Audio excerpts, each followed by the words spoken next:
Hi, we're joined today by Karyn Polak, and I'm really excited to speak with her about a lot of the exciting initiatives she's involved in the ESG legal space. And we're really happy to have her on today. So, Karyn, thanks for coming on. Thanks for having me. Hmm. So you're based in Baltimore, am I right? I am indeed. I am Hmm. indeed.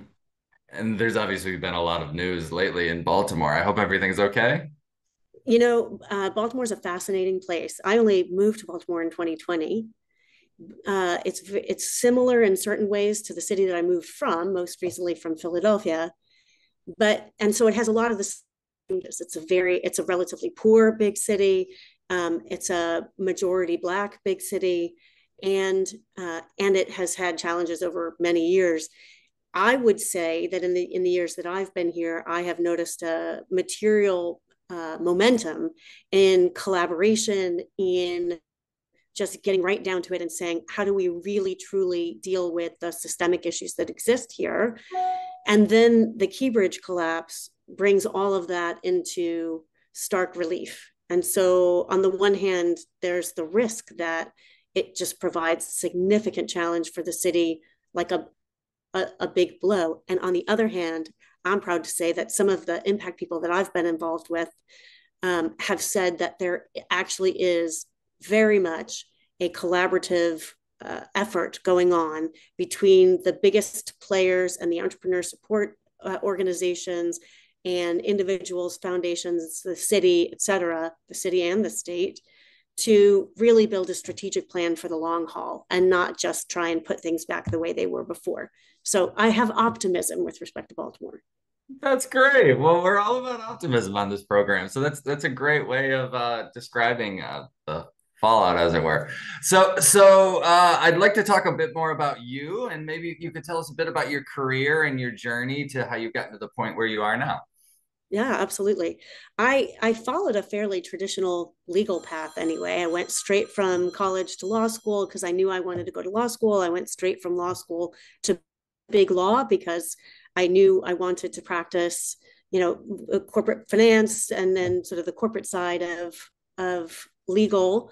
And in my big law practice, I spent a lot of time on mergers and acquisitions, corporate finance, corporate governance, did a lot of work for banks and investment banks. And as a consequence, over time, I moved in house. It was an opportune moment, and we could talk more about it. But generally, I would say it was a way to get out of my comfort zone and also feel like I could have much more impact, and learned pretty quickly that in-house your job is a lot more about strategic advice. It's a lot more about the long term and less about execution. So execution is absolutely important, but it's about looking at the long term. And so I, in my various in-house roles, saw the breadth of what I would call traditional financial services, from consumer banking all the way to insurance, retirement, institutional asset management, investment banking, wealth management, and the like.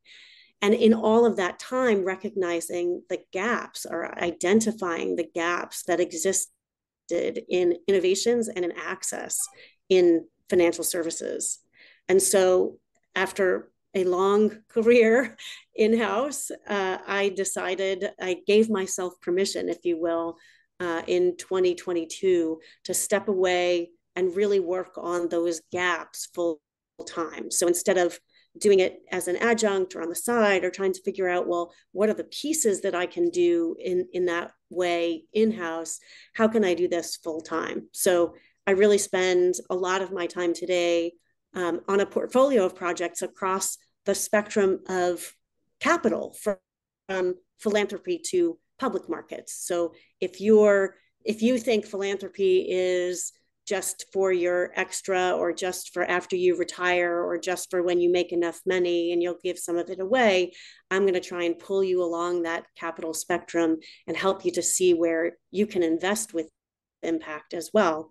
If you're only invested in the public markets, I'm going to help you to see how, both through the public markets, but also in other ways, you can be more impactful and more values aligned in your investing. So really a portfolio of work.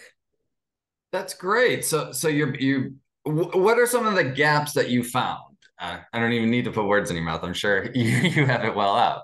Yeah, I think the two primary gaps that I've been most focused on of late are that difference in tools that exist for investing and wealth building from public markets to everything else. So the big banks, big financial institutions, investment advisors are very good at the public markets investments. That's the easy thing. That's something that you can scale to 18,000 brokers.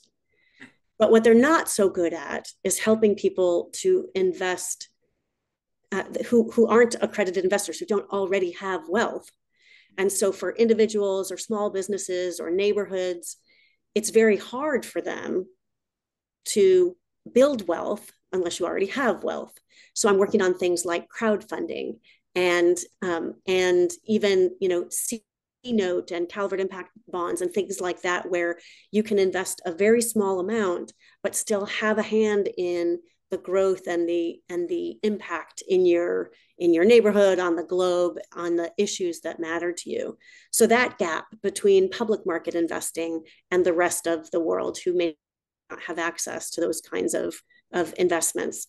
And then the other gap that I see very strongly is the gap between traditional investments and local place-based investments. So if you really want to invest in your own community, if you see the challenges that exist in Baltimore or Philadelphia or elsewhere, and you really want to contribute to the advancement, evolution, and the sort of positive impact in those areas, it is much harder for you to both identify the kinds of investments that exist and to be able to facilitate it. You don't necessarily know how to do the diligence. Most people are not financially savvy. And I don't say that in a snobby way, but rather most people didn't grow up like I did in the financial services world, right? So as brilliant as you may be, you might have no idea how to even investigate a particular project or a business to invest in. And I'm working with some folks to try and make that a lot easier, to say, we have the relationships, we understand that investigation work, and we can help to facilitate the movement of capital and the personal investments that can come from investing in your own community.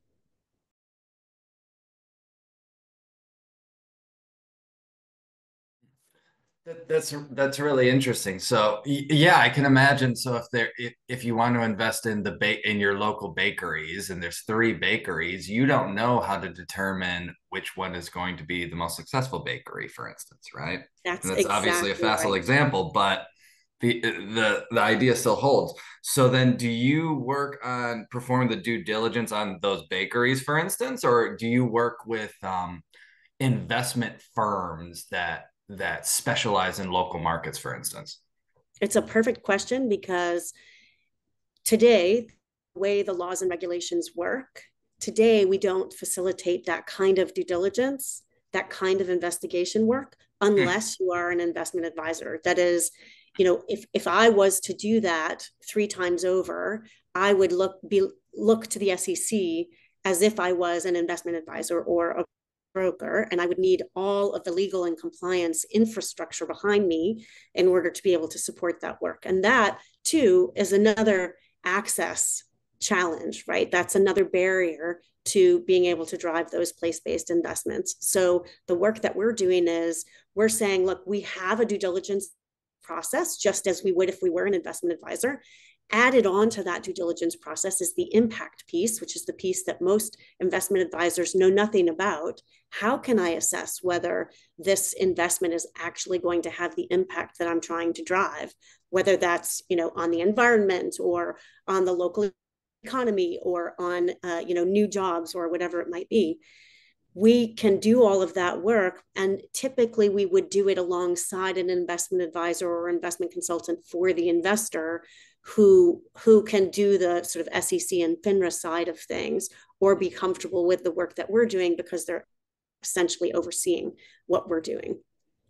Yeah, I think the gap is that a lot of traditional investment advisors don't have the ability to tease through impact and potential impact, and to understand from the client these are the things that you value. These are the kind of impact areas that you consider valuable. So these are the type of investments you should be looking towards. And then the investment advisors can come in and deal with the really financial due diligence, the regulatory issues, things like that. So when you talk to a investor who's interested in, let's say, clean energy, you can Yep. say, okay, well, actually, so wind is really, really popular in this part of the country. So you should really be thinking about wind. In the context of wind, I know that these organizations are very, very good. And so you can give them that sense. And then the investment advisors can look at the kind of financial breakdowns of, say, 20 different wind farms, for instance. Is that about it? Yes, that's right. That's exactly right. And we have built a due diligence process that will address all of the financial aspects and the leadership and team and future prospects, competition, et cetera, in addition to the impact. But we still need that investment advisor to sort of sanction it. So if an advisor has their own practice and they want to do their own thing, that's great. And if they can look at our process and get comfortable with our process, that works too. Ultimately, I'd like to see that work go in two directions. One, we're working on it in Philadelphia today, but if it works in Philly, it can work anywhere. So that would be to bring it to many other cities. And two is, you may have heard in that description, if I'm talking about investors, I've just said to you, well, people who don't already have wealth would like to be able to invest in their local communities too. And for now, the process that we're building is for accredited investors and more, for people who already have wealth, because we want people to get to know what it's like to invest locally. But ultimately, I would like to close that gap, sort of bring those two streams of work that I mentioned together and make sure that individuals can invest in those kinds of efforts as well. Individuals that may have $500 as opposed to 50 million. There's some great examples across the country of that kind of work happening today. Oh, so I grew up in the suburbs of Detroit, and I left Detroit probably in 2007, but I've obviously been returning throughout my life, and you can see the trajectory that it's gone on, the upward trajectory, and there's always this kind of measure of vitality and interest and excitement about the potential that it can grow in the future. And a lot of people who grew up in Metro Detroit are invested in seeing it rebound to where it was 100 years ago. And so there would be a lot of excitement for investing in local Detroit organizations and things like that. And Yes. I understand your perspective that first you have to almost build out the model for accredited investors, because that's kind of what the law focuses on first, right? Mm-hmm. Um, That's the unfortunate piece. yeah, It's funny, yeah. actually. Just a couple of weeks ago, we had a crowdfunding conference here in Baltimore, and I got reconnected through that crowdfunding conference to a woman who was a luminary in the law back in my days when I first came out of law school. My first law firm that I worked with, she was a capital markets lawyer there, a partner there. She was the one who everybody knew. She wrote Reg S, the big, regulatory framework for investing that's not publicly registered, investing in securities that are not publicly registered, and typically would allow for global investors. And I think of Reg S as a big investor, big institutions law. She was at this crowdfunding conference because now what she does is teach crowdfunding all Okay. the way on the other end of the spectrum.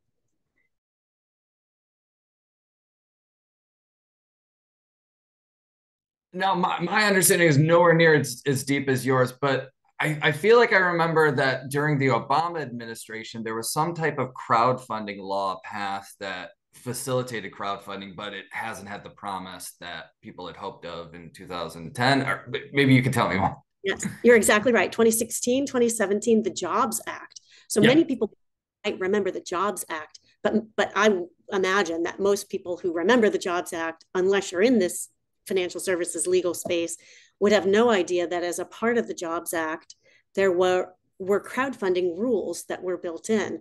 I'm actually fortunate to be not just friends with, but to be sort of working with the woman who helped to write those rules, the crowdfunding rules for the Jobs Act. And those rules, you're exactly right. High promise, that is, they put a foundation around the ability to invest through crowdfunding. So $100, $500, and you can actually raise, a business can raise up to $5 million or more in certain instances. So it's a pretty, I mean, for us, for small businesses, or for a sort of community, that's a pretty big amount to be able to crowdfund through small dollars and small investors. The downside, or the expectations that have not been met, are that it didn't really, like, I don't think, as Sarah would say, Sarah Hanks, who's the woman I was mentioning, who's now involved in crowdfunding, as she would say, the SEC kind of didn't really want to go down that path. They really are much more about, well, we're going to protect the retail investors. We think they shouldn't be involved in investing, so we're just going to focus on those who are accredited or above. And so they sort of put it out without any of the foundational oversight that should exist.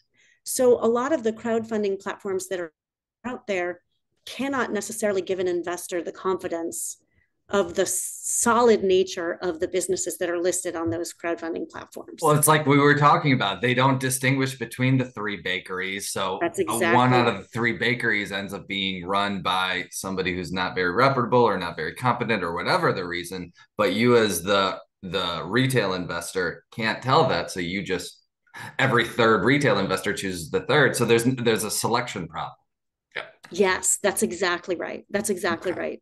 I think the other challenge too, especially as we're talking about impact, the other challenge in moving more capital to impact, or moving more dollars to impactful investment opportunities, is relationships and trust. And so, for example, the crowdfunding platform in Baltimore that I'm on the advisory committee for is Crowdfund Baltimore. The idea there is, it's not a global platform or a national platform, but rather very local focused. So if you're a Baltimorean, or you support Baltimore and you want to invest in Baltimore businesses, you can look on Crowdfund Baltimore. And not only can you invest in a business that you think sounds great, but you can go and be a consumer of that business. You can be a customer for that business, and it might be in your own neighborhood. So you might have even more interest in supporting it. You can actually build those relationships and understand who those people are, and feel more confident to give your dollars over for a loan or an investment, an equity investment. Same thing for place-based investing. Yeah. There's a local sandwich shop here in LA. It's an incredible sandwich. If you find out about it, you just think to yourself, I'm going to be telling 20 of my friends about this place anyway, so I want to invest in it. That's the idea. Yes, exactly right. Someone at the crowdfunding conference called it Investimer. We want people to be investors that are also customers. Mm-hmm. And I want them to be investors, customers, and residents, so that you have a triple reason for wanting to support that business and wanting it to succeed. Because if that business succeeds, their family succeeds, their community succeeds, the neighborhood that they're sitting in succeeds. And it really allows you to address the impact issue without having to be so explicit or deliberate about it. Because if you're investing in your community, almost by definition, you're doing it for the purposes of bettering your community. You're not going to be investing in a toxic waste, facility. Yes, that's exactly right. Exactly right. So the impact is baked in. Yes, the impact is baked in, and the incentives are aligned. And that same challenge exists with place-based investing. So we were talking before about the investment advisors or big platforms, whether it's Schwab, Fidelity, and otherwise. They're doing some of them. Fidelity has the largest by far donor advised fund in the globe, and so they are doing some what I would call place-based investing through that donor advised fund. I'm gonna stop. So you lost me at donor advised funds, because I'm not quite sure what a donor advised fund is. I will explain. But the challenge with anything that a big platform like Fidelity or otherwise is doing is that they don't have the relationships. They don't have the individual relationships and conversations with the people locally who are doing the work. They're not closest to the issues are closest to the people who are working on those issues.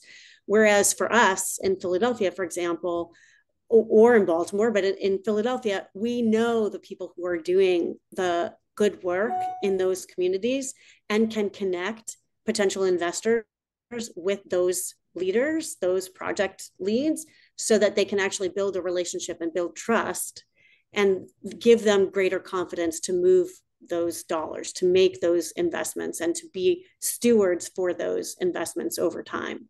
So a donor advised fund is something that has really exploded in usage over the last 10 years.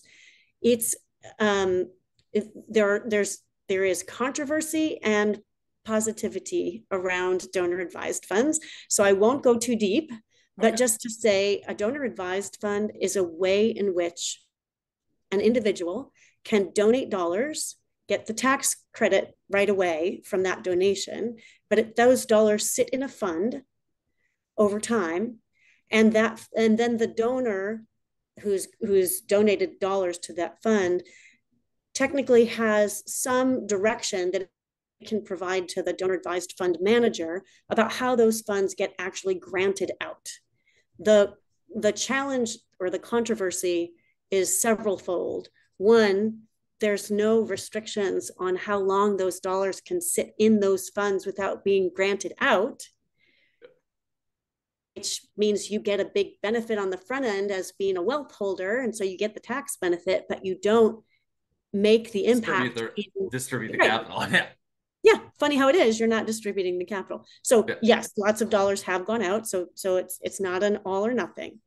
The second challenge is that those donor advised funds, especially run by Fidelity or other enormous institutions, those institutions often are investing, they're getting the management dollars, the management fees from investing the dollars while they're sitting in the fund until they're distributed. So they get like a double benefit. They are the administrator of the donor advised fund, so they get a fee for that. And they get the management fee for investing the dollars. And from my perspective, I would like to see all those dollars deployed as quickly as possible and as impactfully as possible. And that's the sort of challenge and opportunity of a donor advised fund. Sure, if it means you get more capital into the donor space, and in my view, from the endowment, from the investment side, that you're actually investing with impact with those dollars, great, that's great. But I think there's a lot more that could be done.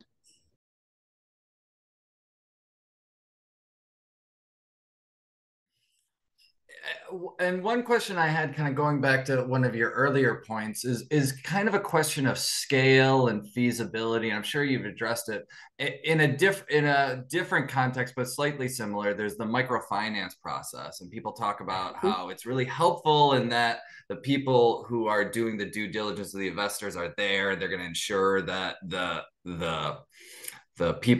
individuals, entrepreneurs that are getting these small loans will actually repay. So there's all of that. There's a community based aspect to it, but then the difficulties related to scalability. Do you address that? Does that come up in the context of what you're talking about as well, or? It absolutely does. And I'll give you a parallel that I think is really apt given the question. And that's a community development financial institution, or CDFI. Okay. Yeah, so I've heard of it. Yeah.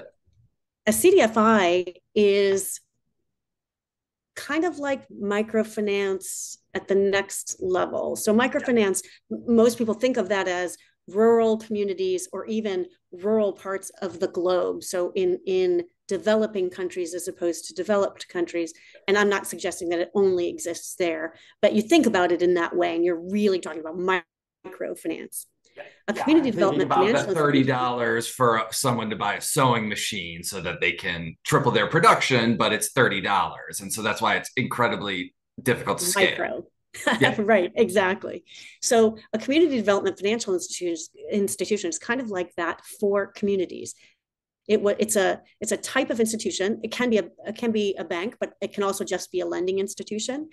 And they existed, they were community banks and otherwise, they existed well before the federal government enacted laws back in the 70s to formally recognize CDFIs, but in the 70s, they formally recognized them. And the federal government created a fund where they can actually fund CDFIs across the country because they wanted community investment. A CDFI builds those local relationships and is doing those, what we would call sort of patient lending and investing in a way that because they have relationships with the people that they're lending to or the businesses that they're lending to, they can be they're closer to the issue, closer to the people.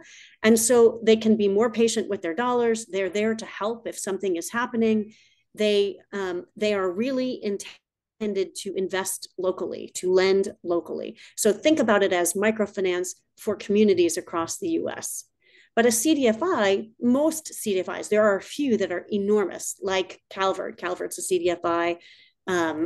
Self-Help is one of the largest CDFIs in the country. There are others, some really phenomenal ones that I should mention, LISC and the Reinvestment Fund. But most CDFIs are pretty small, and they lend relatively small dollars because they're lending to small businesses. The upside is twofold. One, because they know their market, they know their people, the return rate, I should say the loss rate on those dollars is so small. It is wildly small. You would not believe. It's like often less than 2 or 1%. Whereas for a big bank, when they're making loans, they are not at a 1 or 2% loss ratio. That's just not where they are. It can't be. So number one, they're able to make really solid loans, and they can make patient loans like a 2 or 3%, or maybe they give you a 6-month forbearance, et cetera. And then on the other side, you ask the scale question. There's an incredible amount of what I would call blended finance or catalytic finance happening across the country, where a large institution, and sometimes even federal funds, so sometimes it's government dollars, sometimes it's private dollars, but they're saying, I want to invest in local communities, but I don't have those relationships. So they invest in the CDFIs. Okay. And then the CDFIs are funded sufficiently to be able to make more of those local investments. And in fact, there are some great stats about small businesses. I think small businesses make up like 98% of the businesses across the country. It's just that we mostly focus on the 2%, but there are also net job creators as opposed to job terminators. I guess I don't know what to say on the other end. Yeah. Well, and so they're really honest. Part of scale is productivity, and part of productivity does mean doing more with less. So that's fine. Right. We understand that.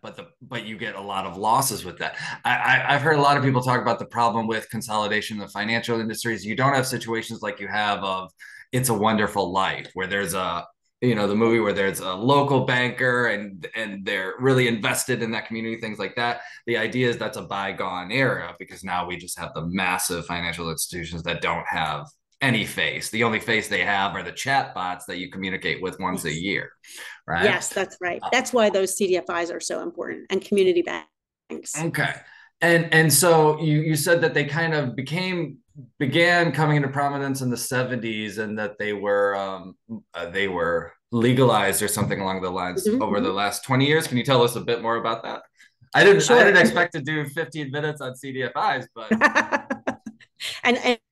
and I'm not, there are many people who are much more expert in that than I am, but the CDFI universe is an incredible resource across the country to local communities. Because they're able to do both of what we described, they're able to be local and to scale through the investments from others. In fact, to access larger pools of capital. Yes. Yeah. That's exactly right. So many people may know about the Community Reinvestment Act, the CRA, that big banks are subject to. I mean, I shouldn't just say it's not just big banks, but banks are subject to, where they have obligations to invest in local communities and to invest in certain ways. But most of the time, and this is not a terrible thing, but most of the time, the big banks, the way they do that, the way they deploy those dollars is by investing in CDFIs. Hmm.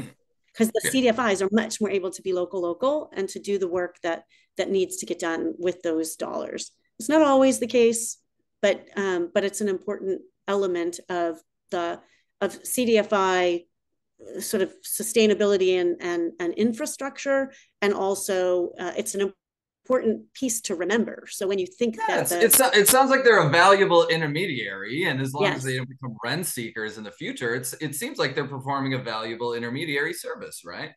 that's Um, exactly right.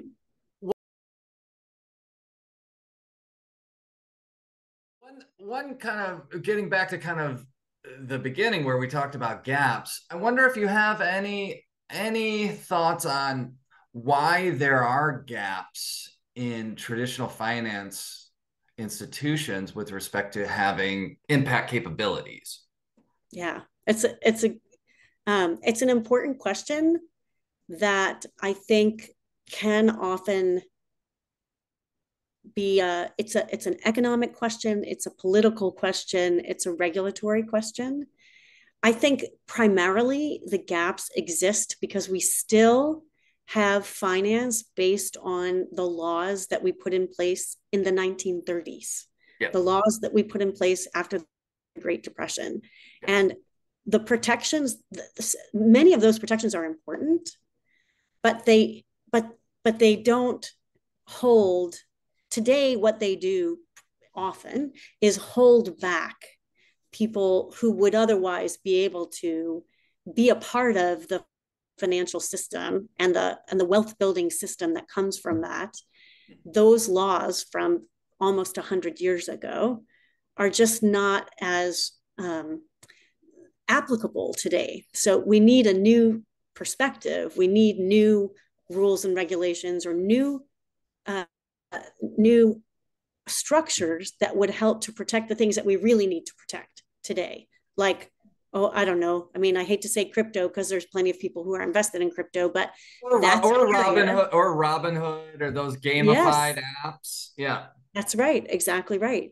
Or even just, if you look at the two big sort of technology concerns and also opportunities, not just in financial services, but writ large, are AI, artificial intelligence, and cybersecurity. How do we protect our data?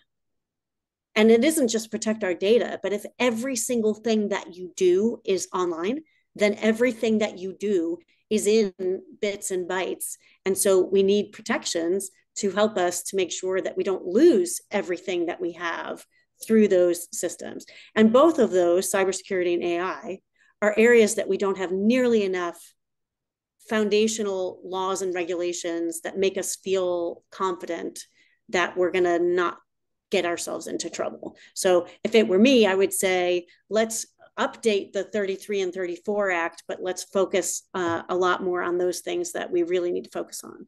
Well, yeah, like so for instance, the FDIC was created in response to the bank runs in the 20s and 30s. Mm-hmm. But the FDIC was created after the bank runs. And kind of what you're Yes. proposing is what happens when there's a bank run because of some cybersecurity threat where millions of accounts are just emptied out of nowhere. And Yes. sure, perhaps it's all bits and bytes so we can just return it and yada, yada, yada. But how is that going to affect the system? And why don't we pass laws and regulations to address that before it happens rather than causing a collapse? Is that That's right. Well, even I might say, if you take SVB, the bank in California, Silicon Valley Bank, yeah, that yeah, failed, yeah. many would say. Now, I come from risk management, and I come from 30 years in risk management, so I might have some things to say about the risk management infrastructure at SVB. However, Didn't they have a the lot of the fact is, cash somewhere? Didn't they have like an incredible amount of yeah, cash or something? it's a long story and probably boring for most people who are not in finance. But the bigger story in some ways is that SVB would not have failed in the way that it did if it weren't for social media. If it weren't for the fact that, like, as soon as somebody gets a whiff that maybe there's a problem here, That goes viral and everybody starts to panic. And so then you end up with a bank that's very much in trouble. And if you think about the fallout, so then many people were saying, well, who cares? They were just serving venture capital companies. But a lot of who they were serving were small startups, were, startup enterprises in many different industries, even beyond technology, that were harmed from the fact that they failed. So I'm not suggesting they shouldn't have failed. I'm only suggesting that the some of the things that it would be good for us to have in place, like protections on social media and AI and cybersecurity, are necessary to help us forestall those kinds of events that maybe don't have to end the way that they did. Mm. Yeah, no, it's about learning lessons. You mentioned the 1930s regulation, assuming you're talking about Glass-Steagall and things like that, these investor protection laws. Were they, did any of the did any of the Dodd-Frank kind of frameworks, did any of those address your concerns? Mm-hmm. I spent a lot of my time first Yeah. in the Sarbanes-Oxley days, post Enron, Yeah. kind of around the pre financial crisis, and then Dodd Frank with the financial crisis. And what I would say is, the there are some really good things that came out of those laws. And then there are many elements of those laws that people would call, somebody used to use the analogy of a Christmas tree and ornaments. And what I mean by that is the more you say, okay, so the CEO and CFO, we need them to certify, like they got to tell us that all is good. Okay, add that ornament to the Christmas tree. And then the accountants need to certify, so let's put that on there. And then we need 25 pages of disclosure on the compensation, let's put that on there. And then we need X and Y and Z, so let's keep putting ornaments on the Christmas tree. Ultimately that Christmas tree is going to fall over. So many of those laws and regulations, I think, have just added more to the foundational laws and regulations that we already had in place, instead of looking at things holistically and saying, what do we need to do for the future, and not just how do we add more and add more and add more to what we already have had. I thought where you were going with that analogy is nobody ever notices any one ornament because there's so many And that, ornaments on a Christmas tree. You can't yes. find anything because now there's so many disclosures and all of them are less valuable. Yes, I think that's true too, for sure. Well, listen, it sounds like you're doing some really incredible work, and I don't want to keep you from it for very much longer, but I'd love to speak with you for just a bit longer about where you see kind of the next 5 to 10 years. Yeah. I'm excited about the conversations that you're having with people on the ESG fronts, because from my perspective, that's another area in which we have I would say that it existed all along, and I'll explain. Mhm. And now we have a hyper focus, and we're diving in as deeply as possible into each of those areas. And people have very differing opinions as to whether that's good, that's bad, how we should do it. And my view is that in the next 5 to 10 years, probably 10 years more than five, just because I see how slowly things move, we're going to get back to the place where we began, which is, I mentioned I've been in risk management for 30 years. When you are advising a company on managing its risks in all layers of risk, you have to be talking to that company and thinking about environmental, social, governance, etc. You have to, you can call it anything you want. You can put whatever labels you want on it. And sometimes the ESG label makes it easier for people to reference or to think about what maybe they're talking about. But from my perspective, if you as a company were not thinking about your impact on your own people, on the communities around you, your impact based on the way in which you're governed. I mean, we used to spend a lot of time talking about companies and their poison pills, which we don't talk about anymore, but that's a governance issue. And you're not talking to the company about the ways in which it is environmentally present or absent, or where it has impact, then you're not being a good advisor, first of all, and the company is not managing its risks. So from my perspective, that has always been the case. And it doesn't matter what we call it. And some companies have done it better than others, and some companies think about their internalities and their externalities holistically, and others do not. But I hope to say that in 5 to 10 years, that we're going to get back to a place where it's all about, like, how are you operating as a company, and is that are you adding positive value or are you detracting? Yeah, companies and different strategic advisors can differ as to how much weight they give to the risk of these factors, but the idea that they don't have any weight is pretty short-sighted. Yeah, Well, when you if you've that's a ever nice worked for a company, it's yeah. sorry, but if you've ever worked for a company that doesn't care about its employees, and again, that's maybe a meaningless generalization, but I've worked for companies. I have certainly worked for companies that don't care about their employees, and I've certainly worked for companies where I felt truly valued as an employee and felt like the company understood that it's people first, because those are the people who are doing the work. And if you've ever worked for a company that doesn't value its people, you know that that company is not going to be sustainable for the long haul, because its people will leave or they will burn out and they will not serve their customers.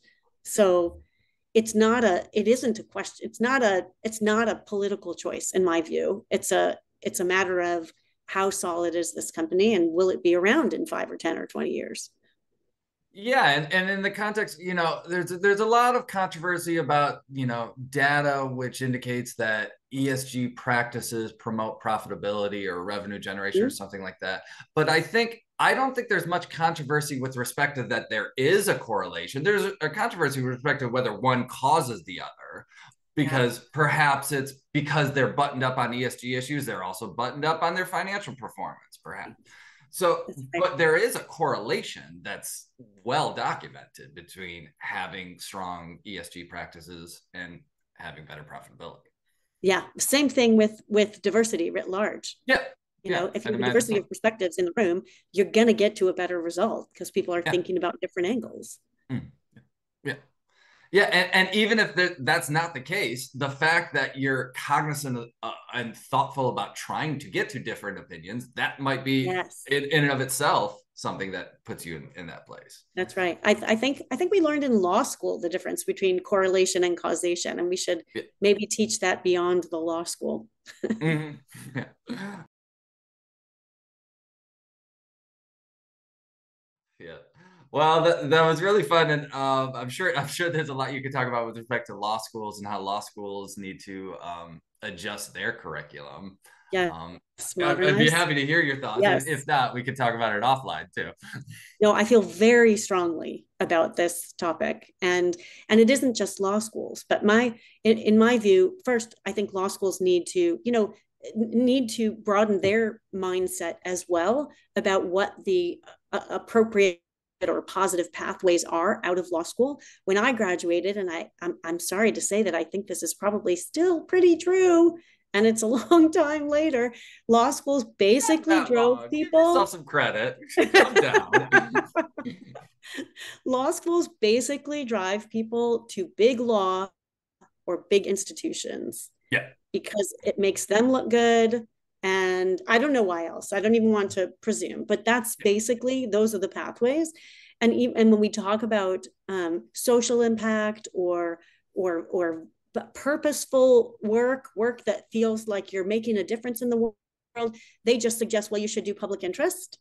And so you're not going to make much money. Let's see if we can get you some support for those dollars, for your salary that you're not going to otherwise make, as opposed to Yeah. thinking So broadly. at 25, you have to choose like a life of in debt. Yes, Sir, I don't want to say indebtedness and servitude, but servitude. indenture, because remember, you're basically saying, okay, when I get out of law school, I'm going to work for 25 years and be in debt and never pay off this debt, right? So, Yes, so you have to choose then that you're going to not have like, you know, like a middle class lifestyle, That's right. or you're going to not see your kids for the next 10 years and work at a big law firm or whatever the case. That's right. You can choose either or. You can either have purpose with your job, or Yeah. you can work really hard and then you'll get to have purpose, later when you Yeah. retire. I actually wrote an article for Impact Entrepreneur on two pocket thinking, and to me that's two pocket thinking. That's it's not an either or.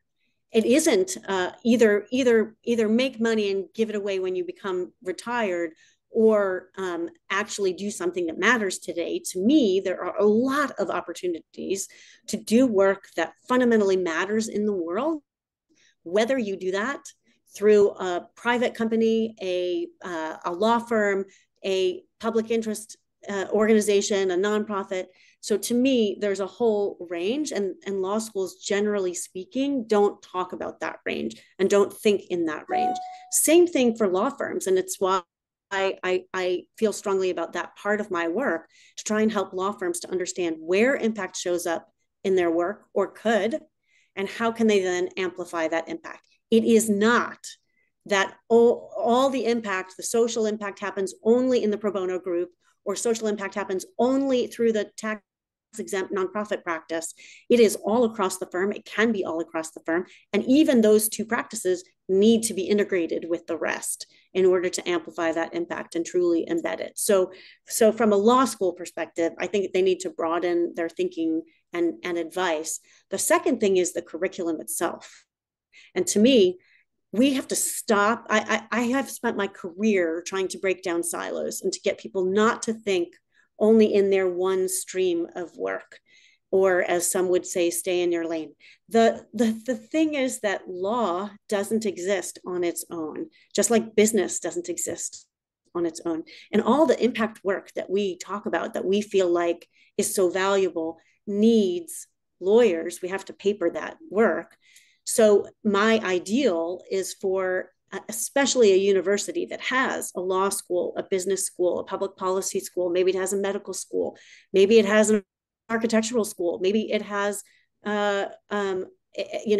another area, and all of those schools could be working together to build a curriculum that is integrated and interdisciplinary, and then helps their students to see things in that way. So you have a law student, and you have law students and business school students and public policy students and urban development and hospitality all sitting in the same class with professors from all of those different disciplines talking about how those things work together.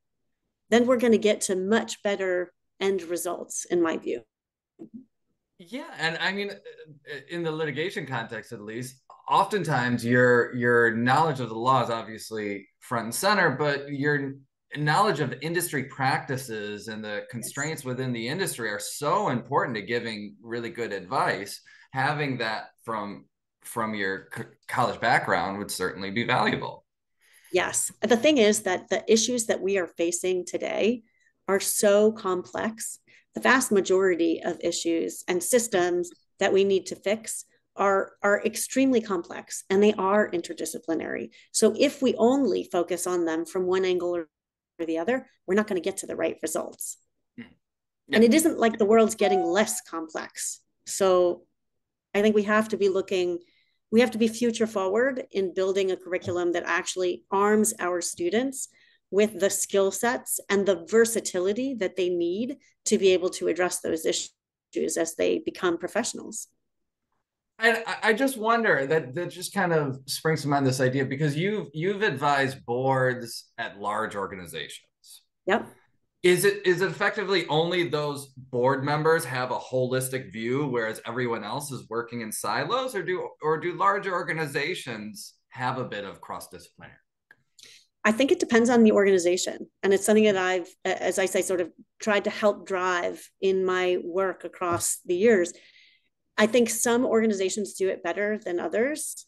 We were talking earlier about a law firm where it does feel like they at least have certain structures in place where they meet regularly across disciplines, across practice groups. I've seen other firms that have instead of saying, okay, aerospace, so we're only going to focus on, this group does aerospace and this group does trust and estates, they bring people together around the industries that are connected, that have to work with each other, and then have those conversations together. So I think there are some institutions, and not just law firms. I know I've only mentioned law firms there, but I mean, on the financial institutions side, there's a lot to be said.